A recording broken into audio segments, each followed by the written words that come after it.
Bonjour, il s'agit de la troisième vidéo consacrée au droit relationnel du travail. Dans la première, je vous parlais de l'utilisation des réseaux sociaux pour démontrer la faute. La seconde était destinée au seul secteur public et traitait des problèmes de harcèlement moral. Ce sera également le thème de cette troisième courte vidéo, mais cette fois à l'attention de tous les DRH, managers et cadres, tous secteurs confondus. Je veux évoquer avec vous une des causes de l'échec judiciaire de la plupart des salariés invoquant le harcèlement moral. Selon une étude publiée dans le répertoire Dalloz Social 2012, sur 183 arrêts d'appel examinés en 2005, seuls 35% concluaient à l'existence d'un harcèlement moral.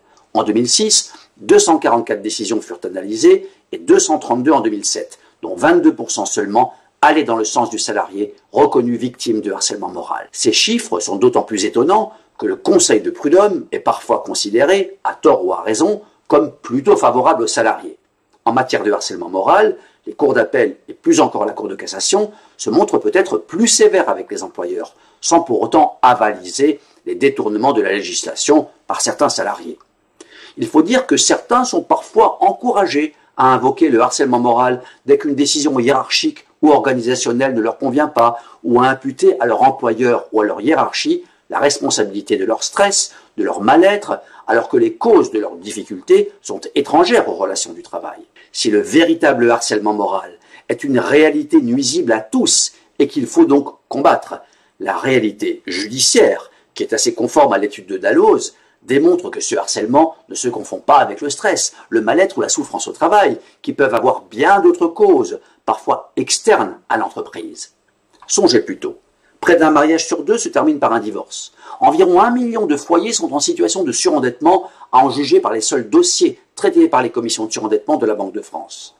De nombreuses personnes souffrent de solitude. Le travail est le seul moment, le seul lieu où elles peuvent y échapper. C'est presque une famille de substitution. Pour des personnes fragilisées sur le plan personnel ou émotionnel, une situation stressante sur le lieu de travail, un différend avec un collègue, une simple remarque désobligeante d'un supérieur, même légitime, peut produire des effets disproportionnés et être vécu comme un drame et parfois comme une agression. La réaction de la personne en appelle d'autres et l'on se retrouve à évoquer du harcèlement, souvent imaginaire et parfois réel, mais provoqué, suscité. Un détail provoque un dérapage et une souris accouche finalement d'un éléphant. Si elle est prise dans l'engrenage du conflit de personnes, la hiérarchie peut être excédée, désemparée et parfois être tentée de faire abstraction du formalisme du droit disciplinaire, même si une sanction peut se justifier, tant à l'égard du harceleur ou de celui qui invoque le harcèlement mensongèrement. Et finalement, il peut même advenir que le cadre, le chef de service, s'abandonne lui-même à des pratiques susceptibles de revêtir la qualification de harcèlement moral, ou pour reprendre la terminologie de rigueur, des pratiques qui alimentent le processus harcelant.